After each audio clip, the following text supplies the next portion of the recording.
Good morning, everyone. Please come in and take your seats. We're going to get started.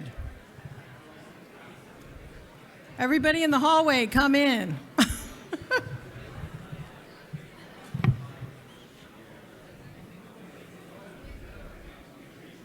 Okay, we're going to start in just a minute. If you want to have your seats, please.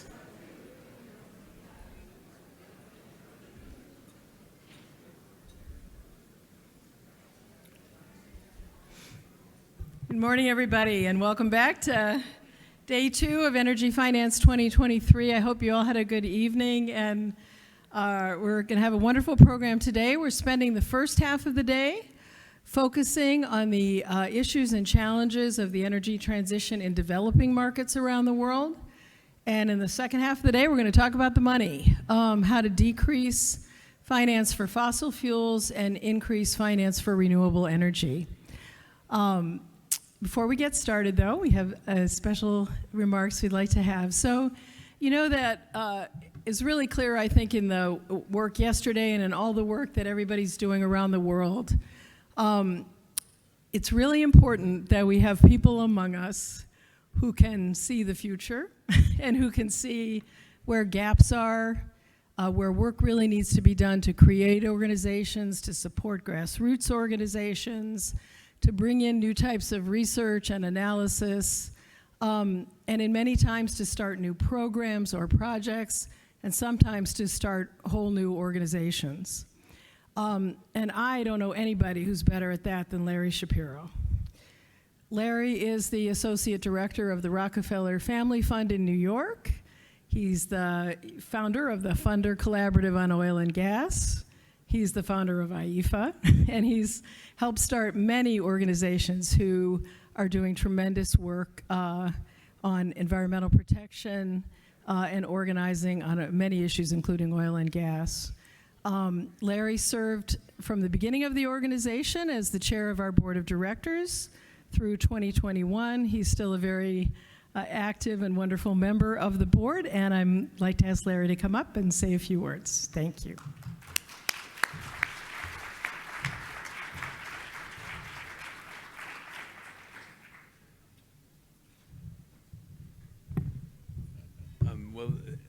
Thank you, Sandy. Well,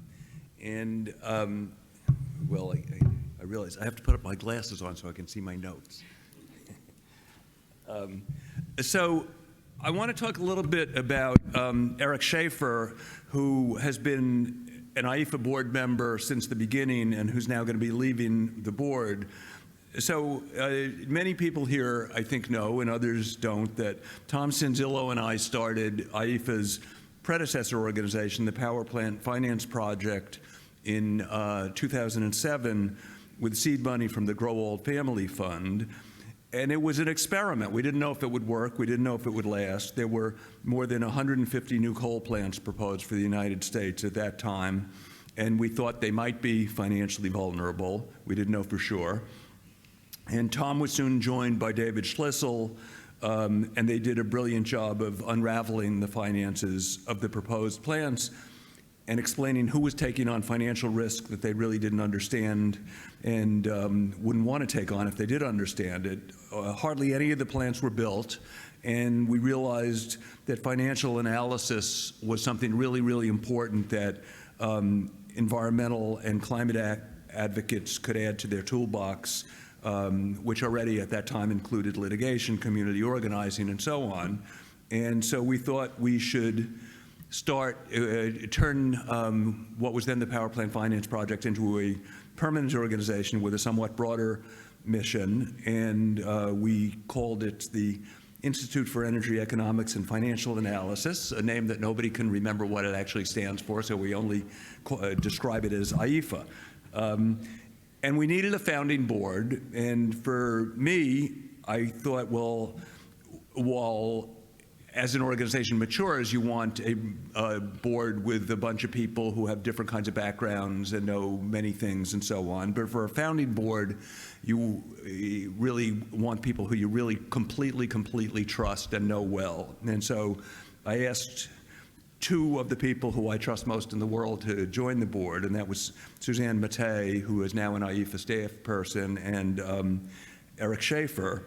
And for Eric, people outside the United States, and I think people who are a lot younger than I am in this country don't necessarily know Eric's history. Eric is really an environmental hero on a gigantic scale. He was a career employee at EPA in charge of enforcement.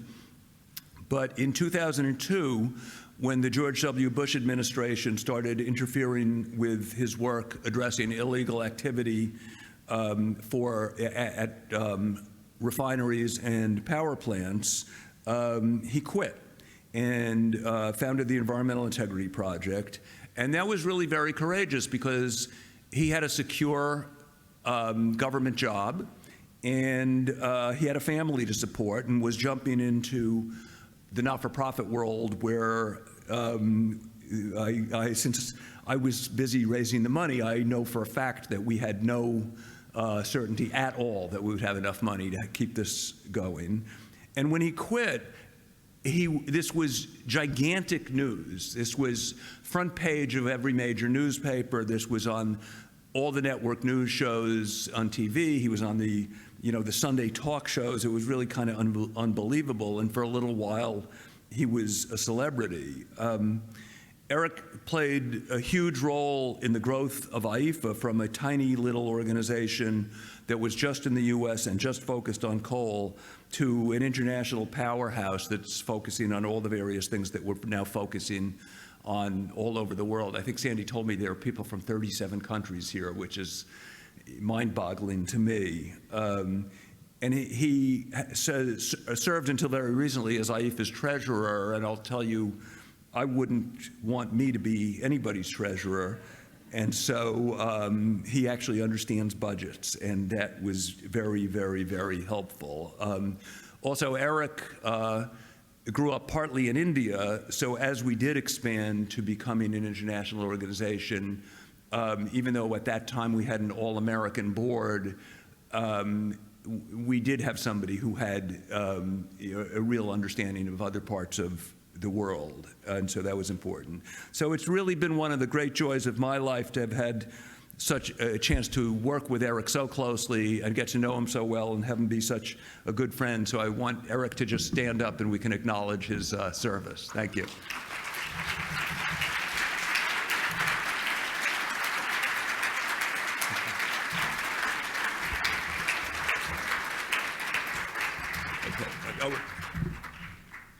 And we got him this little gift that we'll give him a little later.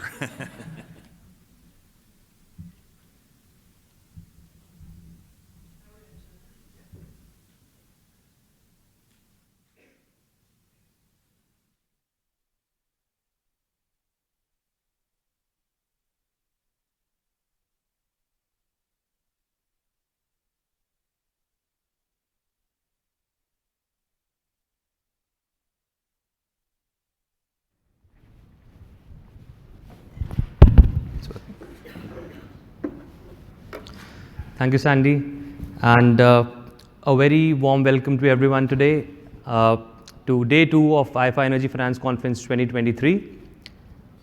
So I will start with this quote: "A transition to clean energy is about making an investment in our future." Now, you all know this is the first session of day 2, and we're going to discuss a very important topic on accelerating the transition in the developing parts of the world, a very important aspect of the energy finance puzzle that we're facing right now. And we are fortunate to have a stellar panel today, which is perfect to answer any questions, tackle any queries, opportunities, risks pertaining to the energy transition in the global south. So let me introduce the panelists today. So I'll start with your right. Firstly, we have Kanika Chawla. Kanika serves as the Chief of Staff of Sustainable Energy for All, SE for All, which is an international organization that works in collaboration with the United Nations and several government and private stakeholders to accelerate achievement of SDG 7. She works closely with the UN Secretary General's Special Representative and CEO for SE for All. Kanika has more than a decade of experience in clean energy and energy transition policies and markets, and she previously led the UN Energy Program at SE for All, and founded the Center for Energy Finance at CEW, a prominent think tank based out of India.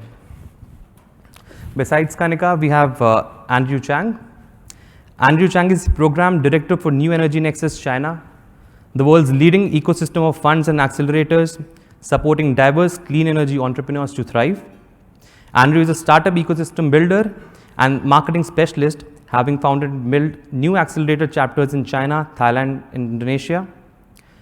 Prior to New Energy Nexus, Andrew was a project manager at Powerhouse, the world's only incubator and accelerator dedicated to solar.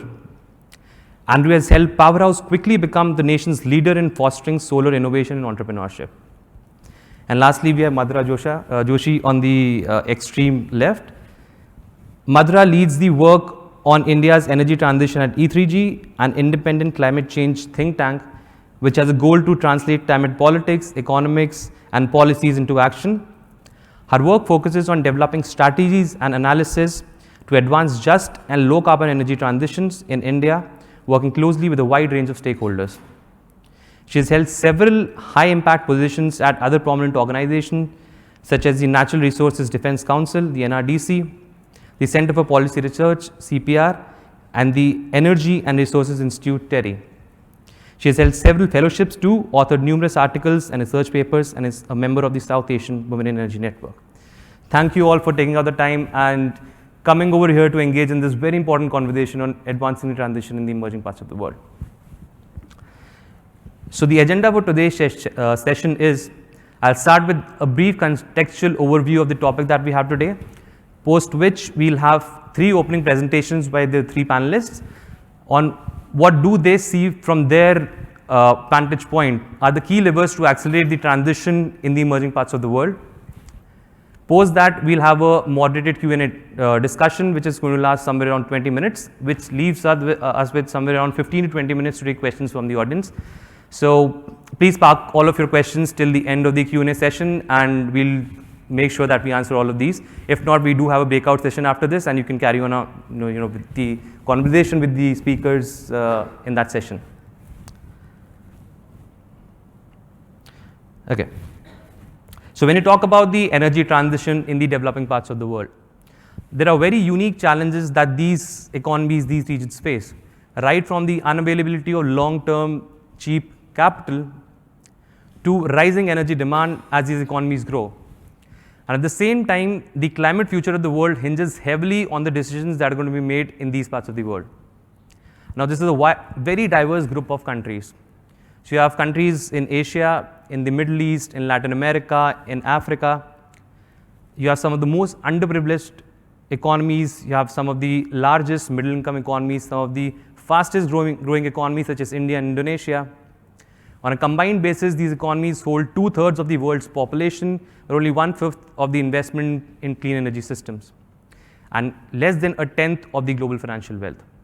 And we all know that in the coming decades, in the next 20, 30, 40, 50 years, majority of the economic development across the world is going to be spearheaded by these regions. So we have a very big opportunity to make sure whatever development path these economies take is low carbon. And we do have the technologies. We have solar, wind, we are developing new technologies also. And on an aggregate basis, we do have the financial wealth to make sure that happens. But as we stand today, the technology and finance is simply not flowing into these economies at a scale that would allow us to be on the trajectory, our climate trajectory, to achieve the Paris goal of 1.5 degrees centigrade. To complicate matters, energy security is today at the top of mind of every global leader because of the energy crisis, because of the war. And this is not just in the developing parts of the world, it's across the board. But when you talk about the developing parts, at the core of energy security is affordability and access. So there are several challenges, there are several opportunities, there are several risks. And today we plan to talk about some of them, and hopefully by the end of this session we'll have certain recommendation in terms of how do we accelerate the transition in these parts of the world. So with that, I would like to invite Kanika to give her opening presentation on the dual challenge of energy affordability and security in the global south. Over to you.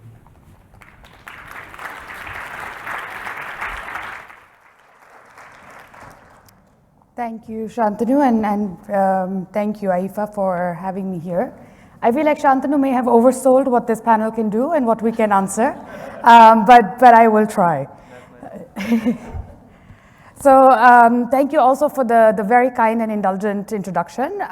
But I think what is really important to me and why I think this conference is really important is because there isn't, and we heard a little bit also from the board members, there hasn't been this kind of continued and sustained focus on thinking about what is the role that finance plays. And as we think about the energy transition story, we very much think about it as a technology solution or a technology challenge. And what I'm going to kind of try and debate to you here today is, in fact, that energy is like any other infrastructure where technology is either already or eventually going to be asymptotic to zero. And really it is, again, like any other development prerogative, entirely a finance challenge, and one that can be solved, but it is not going to be solved if we keep looking at it through the lens that we look at it now. So while I think it is already a marked change from a few years ago when the world kind of thought of the energy transition all over the world as a monolith, and we've now kind of divided that into developed countries and developing countries, I would like to make the argument that in fact there is no one single example or a representative example of a developing country. And it's really important to understand then what is the difference between an emerging economy, and Shantanu was talking about India and Indonesia and their large potential and size and demand, etc. But there are really very many more countries that have small demand, that continue to be very much fringe players in the global energy space because of their very low energy consumption. And there are parts of the global debate that would like to keep their consumption low, but I unfortunately, or in my view, fortunately, do not fall in that category. So in order for these countries to make an energy transition, they would like to access some energy first. But the reason that they cannot do it, and Shantanu mentioned this as well, is because of the twin challenge of affordability of capital and access to capital. And so if we start with affordability, if you look at the graph, you would borrow at almost 4 times the cost. Every single dollar is 4 times more expensive in Pakistan and Nigeria than it is in the United States. It's almost also 3 times as expensive, if not more, than in China and Brazil. So really when it is to say that there is best case example emerging from Mexico and Brazil of what is possible, that is not the same energy scenario that you see in most of sub-Saharan African countries and several other countries that actually are perhaps the most climate vulnerable all over the world. So I think that to me, this is a really good example of what the affordability challenge looks like. But one would then imagine that if you were able to pay that very high interest rate, so if you were able to afford the capital, that then you would be able to access it. And that is also not true. And what we find is that there is, in large parts of the world where there is growing energy demand, is also the parts of the world where there isn't enough capital flowing into the energy sector overall. This is not a renewable energy story, this is an energy sector story. So this is investment that goes into renewable energy, investment that goes into fossil fuel, and investment that goes into energy infrastructure. And all of that continues to be constrained across the global south. So there is not just that in an inequitous world, we are trying to make an energy transition, but in fact, the energy transition is in many ways enhancing the global inequities because you actually continue to push people back into energy poverty, and we're going to see some analysis around that as well. What's also really interesting from my point of view is there is a lot of discourse led by, and several of us participate in this as well, which focuses on how if you were to constrain the flow of capital into fossil fuels, that money would go into renewable energy. And so if it is really an access to capital challenge, there has to be power sector exposure, or there has to be energy exposure that all the banks have. We've heard also from some private sector players yesterday. And so one would imagine that that's a clear shift. It may not be 100%, but what we actually find is overall investment in the power sector and in the energy space in developing countries has gone down significantly just in the last 7 or 8 years. And so really you can't access capital. It's not very, when you can access it, it's not affordable. And as a result, there is this kind of rising inequity, right? So this really then sets the stage really quite nicely for what is the role of concessional capital. A lot of this is development capital, a lot of it is public money, not necessarily just domestic public money, but global public money.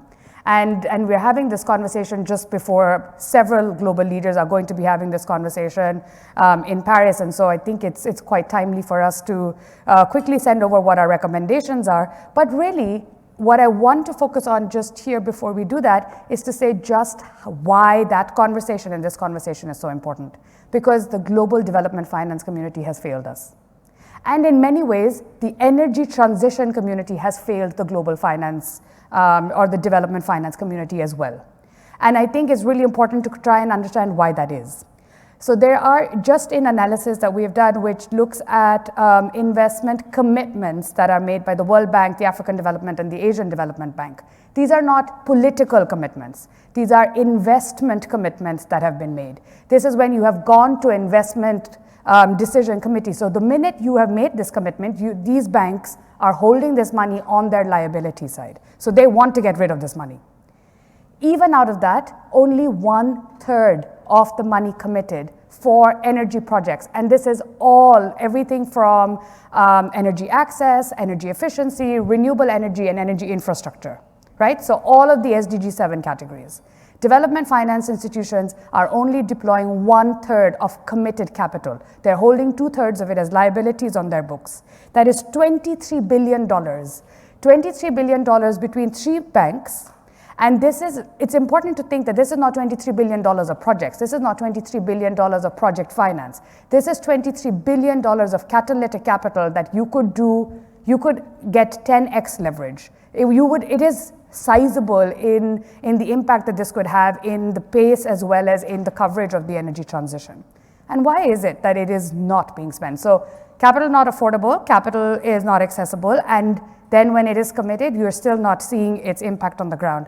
And the reason for that is because the boundary conditions that are negotiated between projects and the development finance community are so high that the projects will never take off the ground. And this is how the energy transition sector as a whole has failed its development finance counterparts.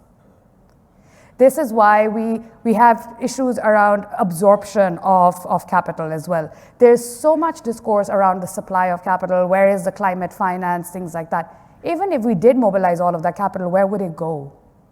And this is what I would really like all of us to perhaps deliberate about today and in the upcoming sectors as well. Mobilizing capital is only half of what we need to be focused on. It is the absorption of this capital in catalytic ways is where I think a lot more attention is required. And then finally, and these are the set of levers that I think are really important and also some of the areas that we work on at SE4All. And this is where I'd like to spend a bit more of my time before I finish with what I have to say to all of you today is it is not enough to think about finance as a singular monolithic challenge. What is the energy finance barriers to entry vary country by country, all of us can agree. They vary by region and they vary by the type of both investor class but also by the type of asset class.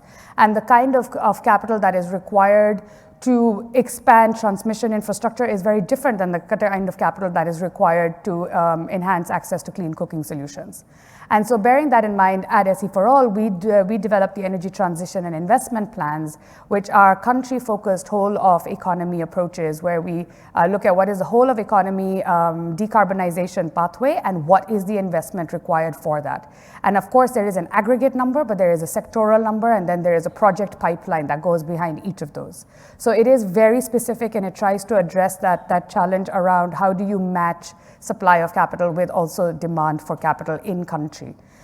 In addition to that, once you kind of have this, I kind of think of the energy transition and investment plans as a diagnostic and a roadmap, but then we need to kind of implement that. And in order to do that, there is the requirement for building local capacity. For far too long, we have had these conversations in beautiful cities like San Francisco, but really these conversations need to happen on the ground. The capacity needs to be built on the ground. We need to deal with rural bank networks. We need to deal with financial regulators, not just power and energy sector regulators. And in order to do that, at SE for All, we of course have an energy transition office model where we have energy transition offices in multiple countries, where we are able to identify underserved sectors, which we then aim to support through a suite of solutions, all of them depending on what are the requirements of the country.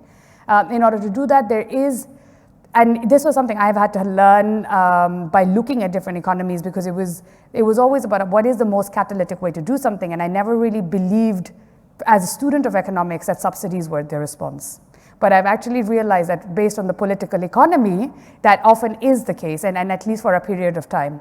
And so we now run a results-based financing facility for, again, underserved sectors. So in some countries like Nigeria, that is for productive use applications only. But in other countries like Madagascar, it's focused more on clean cooking access. That is also complemented by accessing new pools of capital. So this is things like carbon finance, especially from the voluntary carbon finance markets, as well as accessing and participating in new markets. And this is really where developing countries can play a really critical and leading role in focusing on how they can participate in markets of the future, whether it's manufacturing of clean energy applications, batteries, critical mineral mining, but really how do you plan to participate in economies of the future rather than resist the change that is no doubt coming. So with that, I'm going to leave all of this for your consideration and look forward to more discussion right after. Thank you. Thank you. For that wonderful presentation. What stuck out for me was the point that the energy demand in India, Southeast Asia, Africa is projected to increase in the coming decades, right? And with the lack of investment in clean energy infrastructure and in the backdrop of the energy crisis, there is a very potent risk that these economies might derail from the energy transition journeys. And I think, as you mentioned, finance is probably one of the key aspects of making sure that this transition stays on its intended path. And multilateral development banks of the world have a very important role to play over here. And even the G20 echoes this same fact. In fact, in July of 2022, the G20 sanctioned an independent review of the capital adequacy framework of the biggest multilateral development banks in which they are shareholders. And they found that these MDBs can actually take much more risk on their books than they are currently without affecting their financial stability or credit history. So, I mean, obviously there is a case for them to do more than what they're currently doing. But then MDBs are only just part of the equation, right? They can probably bring in the initial de-risking, but the scale that capital brings can only be brought by private capital. And on that point, I would like to call Andrew to present his views on the lack of financial and technical resources in the global south and the role private capital plays in the energy transition in this part of the world. Over to you. Thanks. Hi, everyone. Good morning. Thank you first, IEEFA and Sandy, for inviting me to speak. I first want to give a shout out to all the climate heroes and sheroes out here. So a big round of applause to you guys for doing what you do. Big thank you. So just quick introduction to myself. I'm based in Shanghai. I'm with New Energy Nexus Program Director, but I was born and raised right across the pond over in Oakland, Berkeley, California. So Bay Area kid. So with that, let's see, clicker. I will kick this off. So first, quick introduction to New Energy Nexus. We're the world's leading ecosystem of funds and accelerators. We have a mission to be 100% clean energy for 100% of the population. We want to support 100,000 entrepreneurs by 2030. And the theme of today's talk is really about capital and how can capital support climate solutions, entrepreneurs, and startups, and build that ecosystem. Now, just a quick snapshot of where we operate right now. We have 12 chapters around the world. You'll see that there's a heavy concentration in Southeast Asia, Africa, India, and China. We believe that these are the markets that matter, obviously increasing population, increasing energy demand. It's important for us to intervene now, build these climate ecosystems, bring these climate startups, bring some of that California ecosystem mojo to some of these areas and really try to grow that, that investment desire and build technologies on the ground in these communities. We have a lot of funders and supporters and backers in all of this, so I just want to also just thank everyone who supports us along the way. Now, what are the problems that we're solving? So the climate crisis, I don't need to, we all know this, but number 2 is innovation ecosystems. So we talk about ecosystems as, and sometimes it can be this elusive thing, right? But ecosystems are really important because it's all inclusive. You're talking about various stakeholders, from the technologies to the financiers, to the investors, to the corporates, to the storytellers. And it's important to bring everyone together to really push this forward. Number 2 is commercialization, right? So we talked about a lot of these climate technologies, especially new climate technologies, need a little boost from the development banks, but also a lot of private capital come in to scale those technologies, bring those technologies to market, have corporates pilot those technologies, and ultimately be able to get some debt financing from the large banks. And then lastly, of course, as the theme of this is really capital. So how do we allocate more capital? How do we have more of a risk appetite to take on some of these technologies and say, hey, I want to make a bet? And so every market, every region has different ecosystems, different technology needs. And so the capital, the risk appetite varies in each of these locations. I want to spend a couple minutes on this graph here. This is one of my favorite graphs of how we describe this ecosystem. And this is sort of the journey of startups, right? Early stage entrepreneurs who are building companies. We call them valleys of death, okay? And you're often probably familiar with, you know, the software company that, you know, has a kiss of death and, you know, they're having trouble and they're building their technology out of a garage, but all of a sudden they get a product market fit, boom, they're a unicorn right away. That's not the case with climate technology because there's a lot of hardware involved. There's a lot of regulatory barriers involved. There's a lot of corporate and incumbent inertia that you have to fight against. And so that path and journey to market development and deployment is a lot longer. And so we've described them as 4 valleys of death. Number 1, which is the startup formation. This oftentimes, one of the biggest challenges is that we have some of the best universities in California here that have a lot of PhD students that are developing climate tech, but oftentimes because there may not be capital for these early stage R&D, oftentimes these PhDs end up taking management level positions when they're really a technical person. So that's actually oftentimes one of the biggest challenges for very early stage companies, that they don't have that management team expertise. Number 2, VC investors, and this is sort of the area that New Energy Nexus operates in, is we not only provide the training, the capacity building, the early stage capital to really get those companies from 1 to 2, right? So Valley of Death is product development, so that product market fit, making sure that there are customers in demand for your technology. Number 3, corporate partners. So once you have product market fit, right, you're going to go to the oil companies that want to check off their CSR requirements. You know, you want to work with a lot of the big utilities and companies, and they want to integrate some of your technologies and pilot. Sometimes that often can be, there's a saying in the startup space called death by pilot, because pilots can take a long time to go through all the bureaucracy. So that's another area in Valley of Death. And lastly, the Valley of Death number 4, which is when you're really have developed commercialization, you really need to have steady cash flow to be able to get that debt financing from major financial institutions. So all this to say, the startup journey of climate technologies goes through these troughs, these valleys of deaths, and we need capital, startup capital, venture capital, and private capital to help fill and bridge this gap. Some other programs that we're running in the New Energy Nexus ecosystem that addresses this. We have an early stage fund that comes out of Singapore focused on Indonesia. So it's what we call Indo One Fund, a Catalyst Fund, and focused on early stage, 5 minutes, got it, early stage entrepreneurs on solar energy, solar installers and energy access. We actually also have Swap right there, which is also a really cool company that is doing swappable batteries for electric scooters in Surabaya, Indonesia. We also, in addition to the capital, requires the capacity building, the skills training. We've launched a program called the New Energy Academy in the Philippines, which is focused on upskilling solar installers and entrepreneurs. And so it's an online and offline course. This is really important because, we need to fill the funnel and pipeline with entrepreneurs. In the Philippines, there's a lot of big solar installers, but there's a lot of need for smaller ones, especially on the islands. And so having these type of resources and tools is important to move the needle forward. We also have operations in Uganda, supporting what we call CBOs, community-based organizations, with small loans of $2,000 to $5,000 to help start their businesses.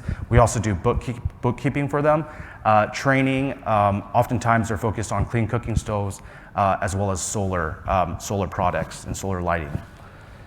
So I want to just close this out by saying that, the capital needed, the startup capital, the private capital that's needed to really push climate technologies is one part of the solution, but it's really about bringing the job training, the storytelling, the ecosystem building as part of all of this to really rise these technologies and also support the communities around and create jobs. So leverage private capital to help climate tech entrepreneurs to address the valleys of death to commercialize, as we talked about. Work closely with the development banks. I know Asian Development Bank just had their Asia Clean Energy Forum in Manila, and we've in the past been a strategic partner in providing these Global South entrepreneurs in that ecosystem. Invest in the ecosystem. So, I continue to say that this is very important. And so we right here are an ecosystem. So I'm really happy to see all of us coming together, putting our brains together to figure out how to fight this good fight. And then one thing, I have a marketing background. I think that the strategic narrative and the storytelling is incredibly important. So the capital that we are putting into these companies and the stories that we're telling, we need to tell those stories better, right? We need to talk about positive things. We need to get on our social media and share that and share this positive news with all the people, because that's what we need to hear, and that's what's going to drive of change of behavior and a shift in mindset. So with that, I'll close it out. Thank you very much.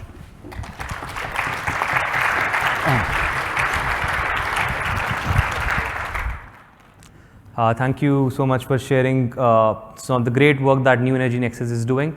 For me, the key takeaway was that in the developing parts of the world, you cannot just depend on government efforts, right? It has to be supported, supplemented by local climate entrepreneurs who understand local context, who can come up with unique solutions to address problems which are specific to their particular economies, their jurisdictions.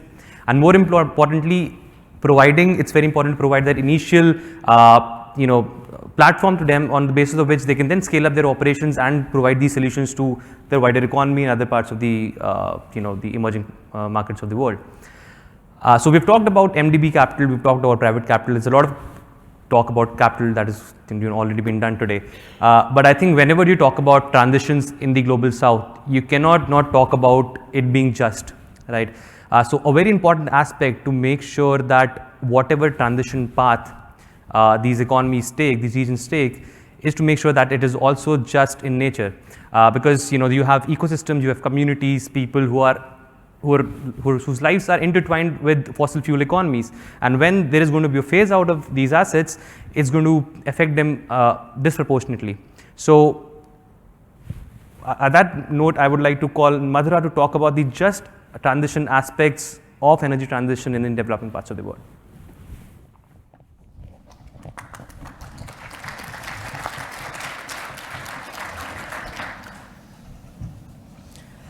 So before I begin, thank you so much, Shantanu and IEEFA, for giving me the opportunity to participate in this panel and to speak to you. Over the last couple of days, I've been listening to some really interesting and stimulating discussions, so thank you so much for that. So moving to today's topic, just transition or just a transition, what do sort of past experiences of transitions tell us about the challenge that we have to face in coming ahead? So broadly, just in terms of the outline for the presentation today, I'll set the context a little bit at looking at the urgency of action, tracking some of the developments that are already taking place, and commitments that have been made, and then sort of highlight the scale of the challenge, look at some of the past experiences of things that haven't worked, and what do we get then from things that have worked, and how does that sort of apply to the developing country context.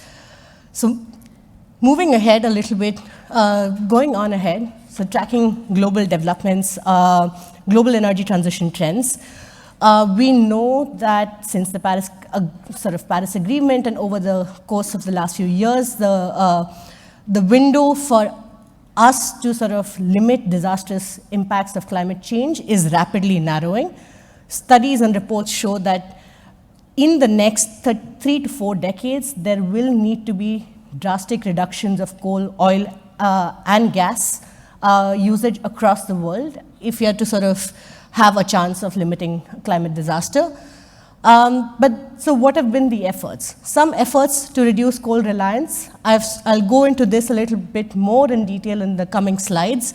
But our analysis shows that over the last, since 2015 to 2023, globally, the coal pipeline has decreased by 72%.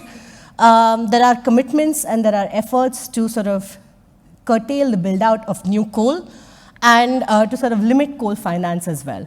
On fossil fuel phase down, it's sort of built momentum over the last couple of years, with about 80 countries or more backing fossil fuel phase down at COP27. And of course, we have the G7 commitment on fossil-free, predominantly decarbonized electricity sector by 2035, but mixed progress on that. The bit that's hidden over there, RE is also on the rise. There have been record renewable energy installations in 2022 at about 300 gigawatts globally. However, the rate is much slower than what is needed to be on a 1.5 degree pathway or even a 2 degree pathway.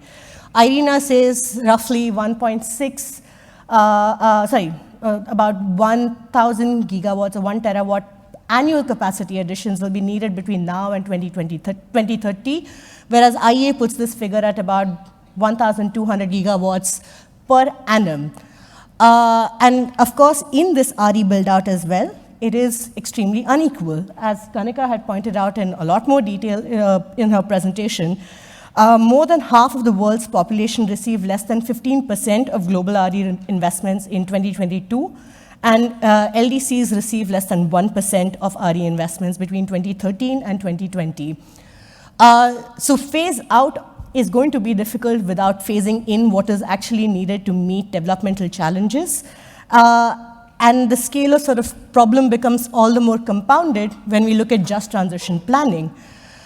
Here, we know that the transitions or essentially phasing out technologies, technological changes are going to be most challenging in those countries that are dependent on coal. And there are very few countries that have actually started implementing specific transition policies. IEA puts it at about 5, but the conversation definitely has started. So if we just look at the coal pipeline for a bit, just to see what the developments have been over the last few years, for the first time ever, the total new capacity under construction has fallen to below 100 gigawatts everywhere outside of China. So we sort of have divided the analysis into developments in China, non-OECD, and then OECD EU when it comes to coal. The coal fleet has grown over this period, but it has sort of flatlined in the last few years. These are for new commitments. The sort of pre-construction capacity beyond outside China has also collapsed. When we sort of look at this in a little more detail to look at how, what is the operating capacity and under construction pre-permitted capacity across these 3 blocks, we see that China's new plant capacity surged by about 77 gigawatts in the second half of 2022, and in 2023 reports indicate that it's going to continue. However, aside from China, all world regions saw a decline or plateau in the scale of new under construction capacity in the second half of 2022. There are about 33 countries right now with proposed coal projects. Top 9 countries basically account for about 72% of the pipeline. So the 8 countries, Bangladesh, India, Indonesia, Kazakhstan, Laos, Pakistan, Turkey, Zimbabwe, account for about 21%, and the rest is China. Sorry, China accounts for 72%. And in OECD, we still have some countries such as Australia, Japan, Turkey, and one plant in the United States that's come back online in the pre-construction pipeline. Our analysis is also showing that since the Paris Agreement, for every gigawatt of new capacity that is coming online for coal, about 3.3 gigawatts of capacity has been scrapped. And this casts a lot of doubt on the likelihood of new projects to come online, but also shows that there is transition, there is sort of phasing out from coal taking place, and it's just about now looking to also plan alongside for the just transition elements. So past experience show that we've had a tumultuous experience with transitions. There have been various reasons, whether stated as transition or not, for decline of coal. If you look at just that example, declining domestic demand, changes in relative prices of competing fuels, and sort of production capacity is reducing.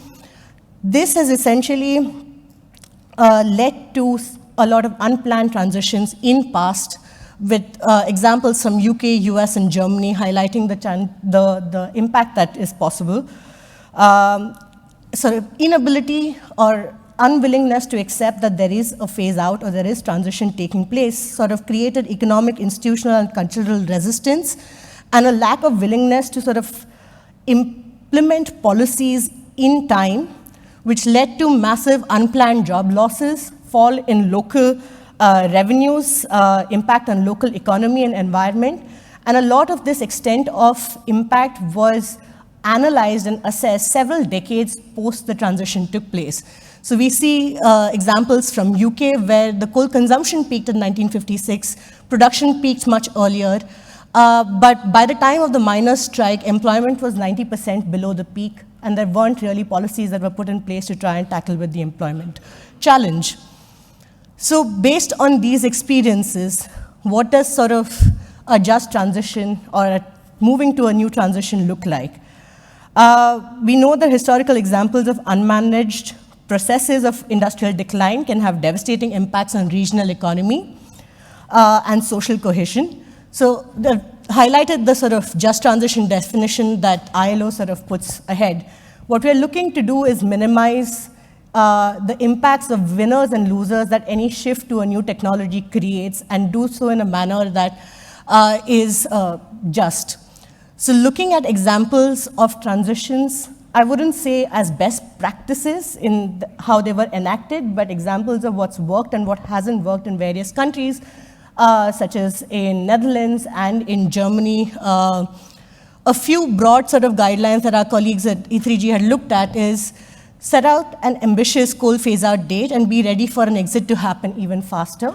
To sort of quote an official who spoke at a G20 discussion, saying that yes, India is looking to increase coal production and is not talking about phase-out at the moment, but we know the transitions are going to happen much sooner than what is currently thought of.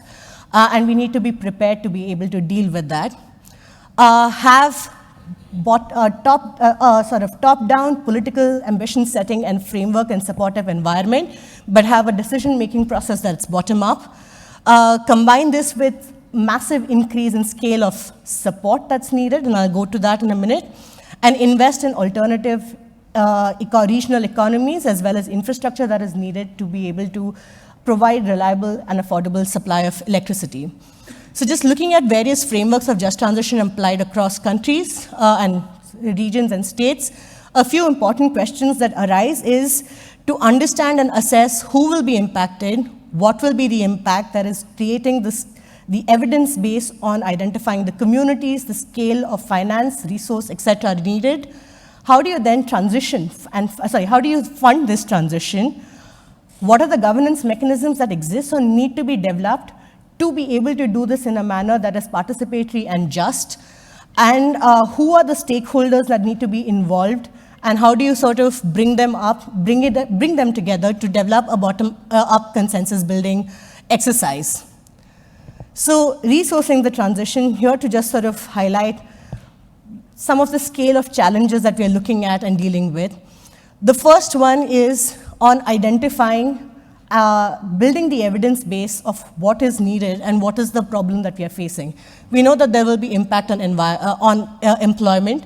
To give you an example, in South Africa, the coal value chain employs about 150,000 people, whereas estimates for India range between 4 million to 15 million if you look at organized, unorganized, direct, off-roll sort of segments of the economy, of the value chain. Regional economic impacts are also going to be massive.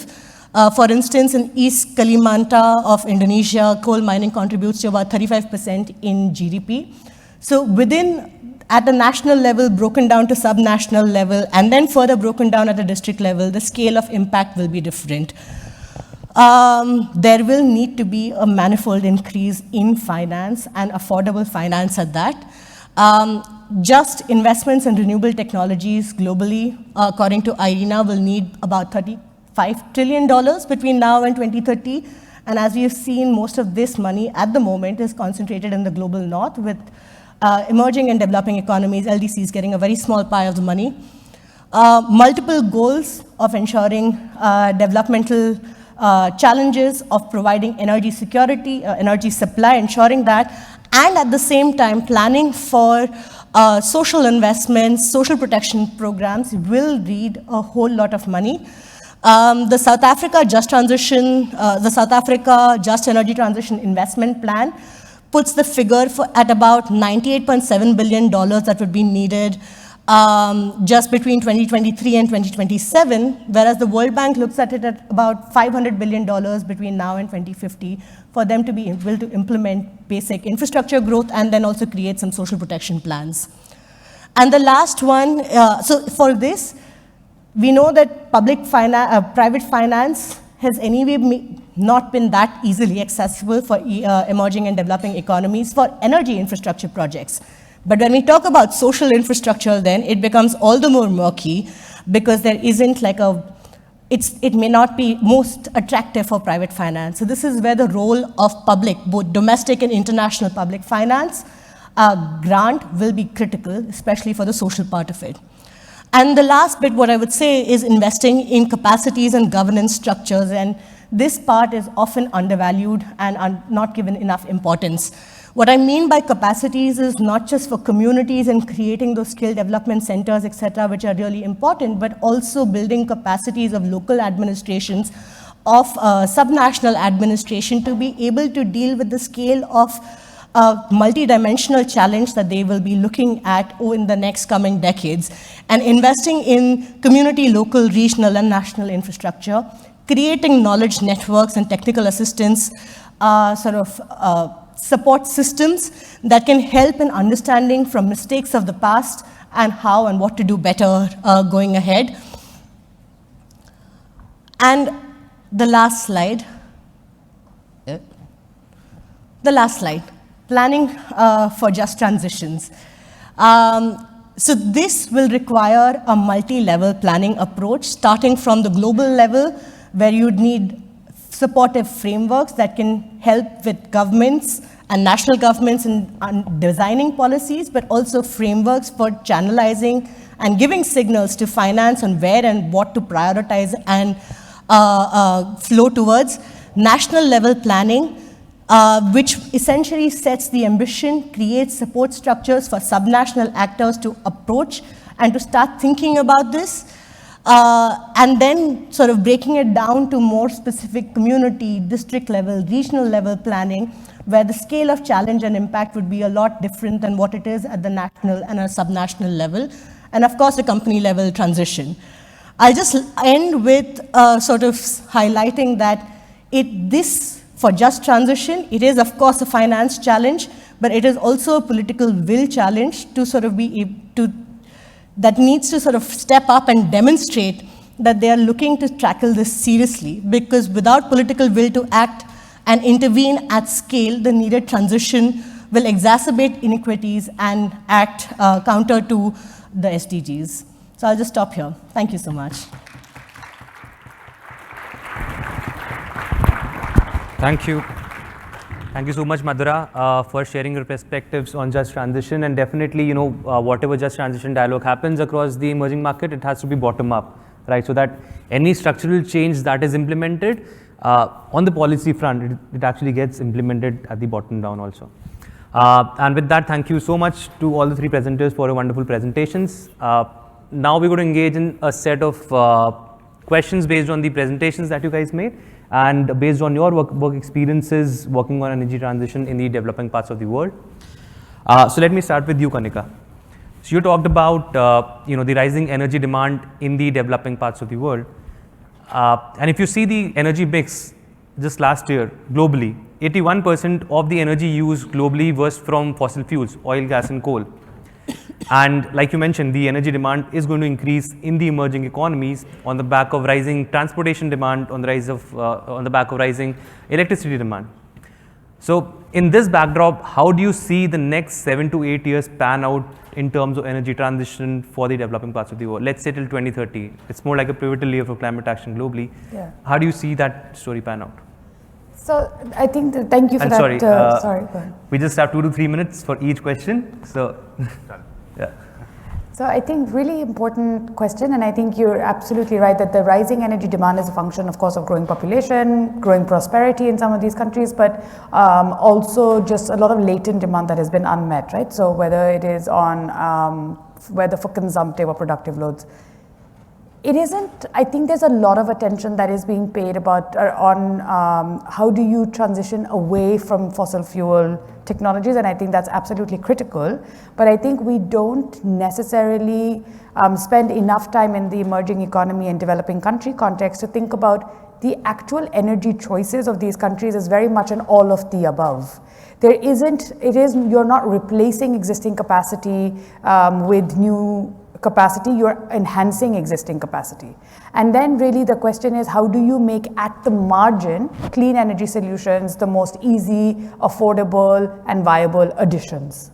And how do you use existing capacity to provide things like balancing and things like that?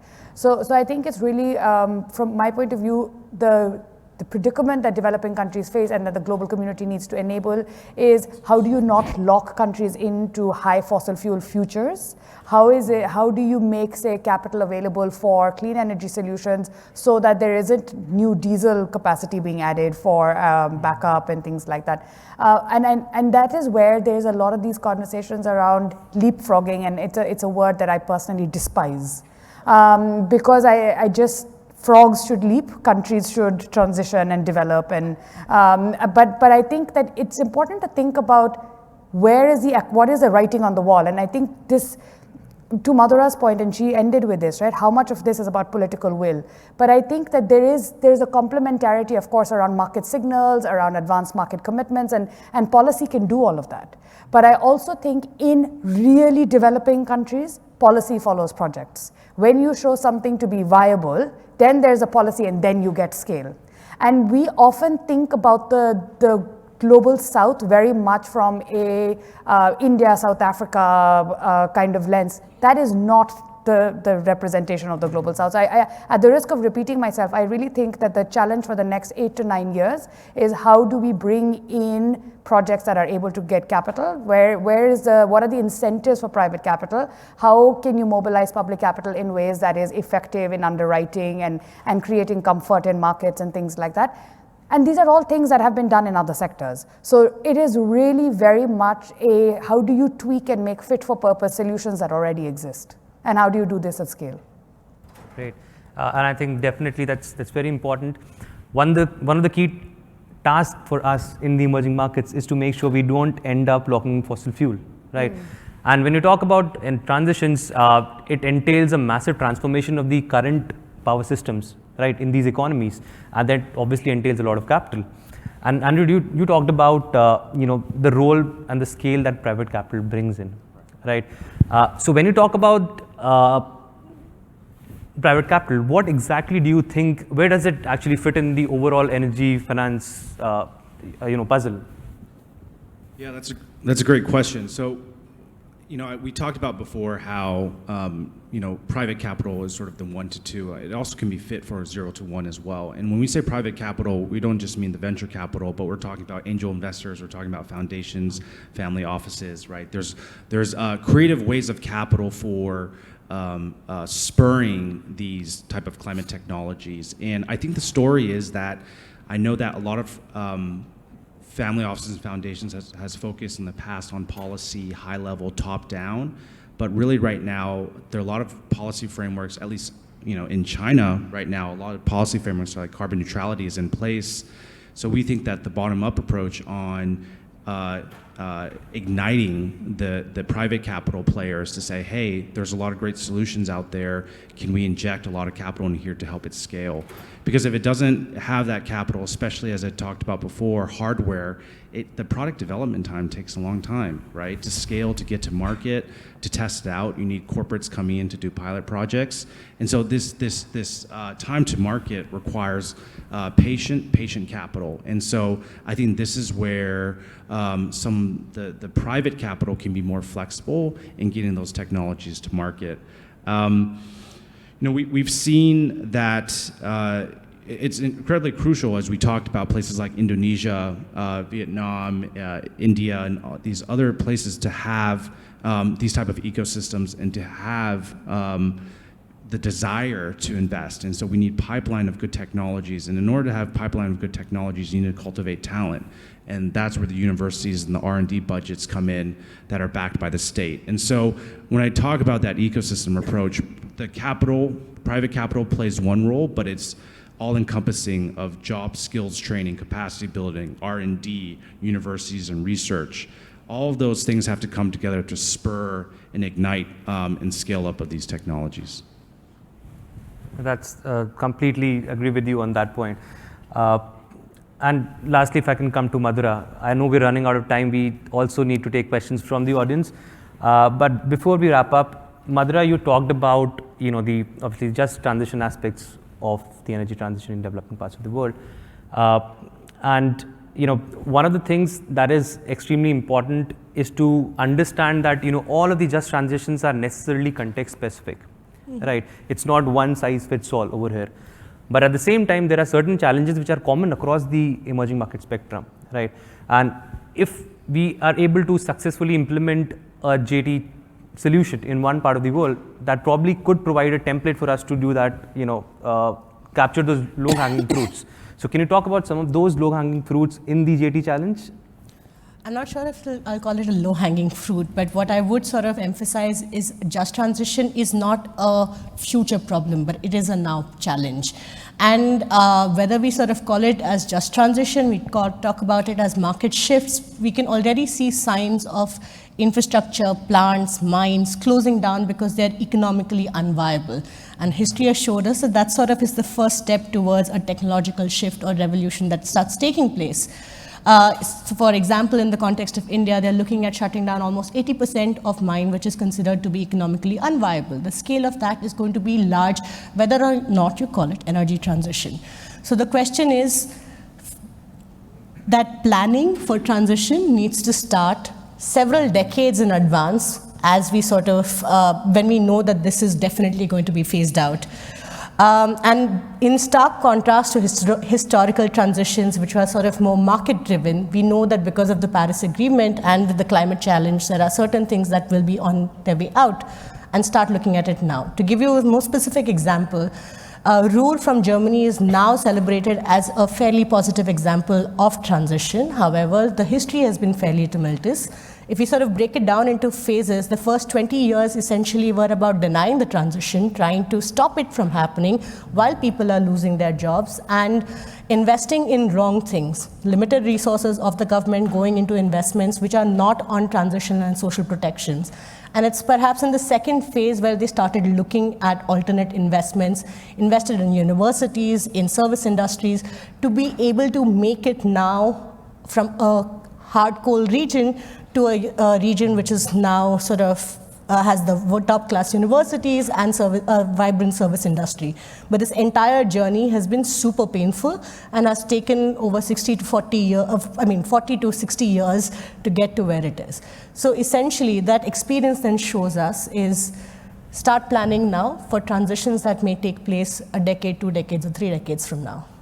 Definitely. I think we need transitions in the future, but we need to work on them today, right? I do have a lot of questions for you guys today. Really fantastic presentations, but I will stop here. We've already run over time. So now I think we can take questions from the audience. Please, there's a mic over here. State Hi. your name and your question. I've got 2 questions for Kanika. The first one is, sustainable energy for all has been captured by the gas industry. Could you explain to us how that happened? Sorry, did you? So, and then I will have a follow-up question. Okay, great. I don't think sustainable energy for all neither as what the institution stands for, but definitely not also the concept of energy access and equity has been captured by gas.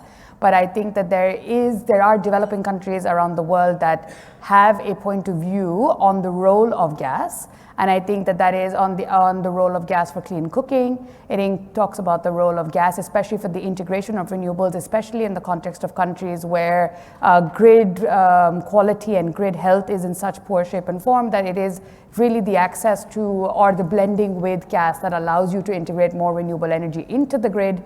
And finally, it is definitely not about new gas infrastructure, but using existing gas in ways that allows you to have economic prosperity that can then be driven back into driving climate action. So especially for end-use sectors like industry and things like that, agriculture productivity through fertilizer use and those applications of gas.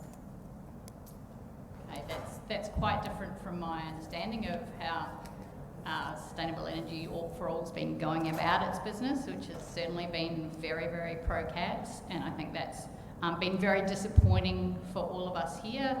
I guess I'd ask, going forward, how can sustainable energy for all really make sure that its policies and advice, including with McKinsey, which is also a challenge we can talk about at another time, can make sure that it's consistent with a 1.5 degree pathway? Thank you. Thank you actually for that, because there was a follow-on comment, so if I could also comment on that. There is in fact on the Sustainable Energy for all of our kind of different website and other platforms, an energy statement that actually does explain and clarify, and it is really the interlinkage between energy development and climate, and so maybe it responds to those points specifically, and I'd be happy to show it to you right after this. A statement and a question. On a finance level, at a very macro level, the economy has to go through changes independent of whether or not we were going to be interjecting the sustainability calculations in it. So as we think about how much money is required to make this happen, the economy itself is moving, and as we are able to move sustainability into sort of the dialogue, you're not raising sort of new money and all that. It's actually the economy cycling, and so it's a little less daunting maybe to think about it that way. The second thing is on macro policy issues. This is all, we're not inventing anything new. If you look at how the world recovered from World War II, there are many huge models. In the US, we've used defense plant closing models to rebuild communities. There's a study that was done a long time ago by the Office of Technology Assistance called After the Cold War, which lays out these kinds of models. There's probably a dozen GAO audits in the US that show you detailed evaluations of what has been done in very specific situations, and so you can look at those. And then the thing, and I'll just, and Andrew's model, for those of us who are working on things like petrochemicals and looking at agrochemicals and that, the model that Andrew was using is what I've been talking about for a very long time. on how we can look at building sustainable structures with the existing sort of experimentation that's going on right now. And so that's the model that any of you who have, that we've worked on, that can be used beyond energy. It can be applied to getting plastics out of clothes. It can be reforming the way pesticides are done. It's the same basic model with storytelling and all. And then I just have a question. On the transition side, how do you look at the role of cash assistance or cash payments independent from labor as a force for allowing markets to form at the grassroots level? In other words, I understand all the targeted capital, but isn't there a redistributive function that should be thought of as part of a just transition, where money starts to circulate in communities to create markets that weren't there before? Madhura, you want to take this one? I will. So I think the history of sort of direct cash payments for communities for various sort of development programs has had a mixed success areas. Without investment from an institutional level in communities for alternate expenses of those cash, that cash is going to essentially be spent for short-term sort of needs, which are very large, and it's not necessarily going to help in long-term livelihood development. So yes, cash assistance perhaps could be one of the solutions, but we'll need a whole range of solutions that are more institutionally driven and intentionally driven as well. Thank you.